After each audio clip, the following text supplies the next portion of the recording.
عثمانیہ خاندان آج کل کہاں ہے؟ سلطنت عثمانیہ کے خاتمے کے بعد عثمانی خاندان کے ساتھ کیا ہوا اور انہیں کن حالات کا سامنا کرنا پڑا، آج کی ہماری اس ویڈیو کا موضوع ہے۔ ہمارے ساتھ رہیے گا۔ ویورز، 1 نومبر 1922 تاریخ اسلام کا وہ سیاہ دن ہے جب سلطنت عثمانیہ کے خاتمے کا باضابطہ طور پر اعلان کیا گیا۔ ترکی میں سلطان محمد ششم کی حکومت کو ختم کر دیا گیا اور مصطفیٰ کمال پاشا کی حکومت شروع ہوئی، اور سلطان محمد ششم کو ناپسندیدہ شخصیت قرار دیتے ہوئے ملک بدر کر دیا گیا، جو 17 نومبر کو بذریعہ برطانوی بحری جہاز مالٹا روانہ ہو گئے۔ ان کے بیٹے شہزادے ارطغرل افندی بھی ان کے ہمراہ تھے، اور بعد ازاں وہ وہاں سے اٹلی چلے گئے اور انہوں نے اپنی زندگی کے آخری ایام اٹلی میں گزارے۔ ان کی وفات 16 مئی 1926 کو سان ریمو اٹلی میں ہوئی، اور ان کو دمشق میں سلطان سلیم اول مسجد کے قریب سپرد خاک کیا گیا۔ سلطان محمد ششم جب تک زندہ رہے عثمانی خاندان کے سربراہ کے طور پر رہے۔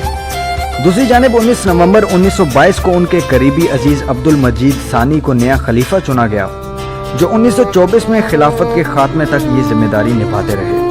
اسی کے ساتھ تمام عثمانی خاندان کو جلا وطن کر دیا گیا۔ اندازہ کیجئے، ایک ایسا خاندان جو 600 سال سے زائد عرصہ سے ایک جگہ پر حکومت کر رہا تھا، اسی خاندان کے لیے ان کے اپنے ملک میں جگہ تنگ ہو گئی تھی۔ عثمانی خاندان کو خود سمجھ نہیں آ رہا تھا کہ یہ سب ان کے ساتھ ہو کیا رہا ہے۔ خیر، جلا وطن ہونے والے عثمانی خاندان کے افراد کی کل تعداد اس وقت 156 تھی۔ ان میں سلطان کے ساتھ بہت سے شہزادے، شہزادیاں اور ازواج وغیرہ شامل تھے، اور کچھ نوکر وغیرہ بھی ان کے ساتھ تھے جو اپنے مالکوں کا ساتھ کبھی نہیں چھوڑنا چاہتے تھے۔ اس کے ساتھ اس خاندان کے تمام داماد بھی جلا وطن کیے گئے۔ خیر، خاندان کے ان تمام افراد کو یک طرفہ پاسپورٹ دیا گیا، سو انہوں نے پہلے مصر جانا چاہا کہ کبھی وہ ان کی سلطنت میں شامل تھا، لیکن نہ تو انگریز حکومت اور نہ ہی وہاں کے شاہ فواد نے ان کو اجازت دی۔ پھر شام کا قصد کیا کہ وہ بھی ایک قریب ملک تھا، لیکن ترکی کی حکومت نے انہیں ادھر جانے کی اجازت نہ دی۔ پھر کچھ افراد تو لبنان کے شہر بیروت میں چلے گئے، جو اس وقت فرانس کے زیر تسلط تھا۔ خلیفہ عبد المجید فرانس کے شہر نائس چلے گئے۔ شہزادے علی واصف کی کوشش سے ان کو فرانس کی حکومت نے پاسپورٹ دیا۔ یہ وقت عثمانی خاندان کے لیے بہت کٹھن تھا۔ انہوں نے غربت کا منہ بھی دیکھا۔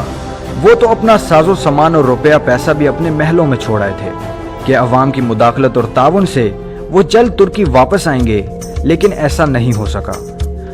عثمانی سلطنت کے خاتمے کے بعد خاندان کا سربراہ وہ منتخب ہونا شروع ہوا جو پورے خاندان میں عمر کے لحاظ سے سب سے بڑا ہو۔ 1926 میں سلطان محمد ششم کی وفات کے بعد اس مشق پر باقاعدہ عمل ہونا شروع ہوا، اور آج تک اس پر عمل جاری ہے۔ آج کل عثمانی خاندان کے سربراہ دندار علی عثمان ہیں، جو کہ 2017 میں خاندان آل عثمان کے 44ویں سربراہ بایزید عثمان کی وفات کے بعد مقرر ہوئے۔ آپ سلطان عبد الحمید دوم کے پڑپوتے اور شہزادہ محمد سلیم کے بیٹے ہیں۔ آج کل آپ اپنے خاندان کے ساتھ دمشق شام میں مقیم ہیں۔ 1954 میں عثمانی خاندان کی خواتین کو ترکی میں آنے اور رہنے کی اجازت مل چکی تھی، اور 1974 میں مردوں کو بھی ترکی میں رہنے کی اجازت مل گئی تھی، لیکن خاندان کے بعض افراد نے ترکی سے باہر رہنا پسند کیا۔ آج کل عثمانی خاندان مختلف ملکوں میں پھیلا ہوا ہے، جن میں امریکہ، بلغراد، ہنگری، فرانس، مصر، شام اور ترکی وغیرہ شامل ہیں۔ آج کل ترکی میں عثمانی خاندان کے بہت سے افراد سکون پذیر ہیں۔ سلطان عبد الحمید دوم کے پوتے عبد الحمید کائی خان ترکی میں عثمانی خاندان کی نمائندگی کرتے ہیں۔ آپ 1969 میں پیدا ہوئے اور ترکی میں مقیم ہیں۔ آپ مذہبی لحاظ سے بھی ایک اچھے انسان ہیں۔ آپ کی شکل سلطان عبد العزیز سے بے حد ملتی ہے۔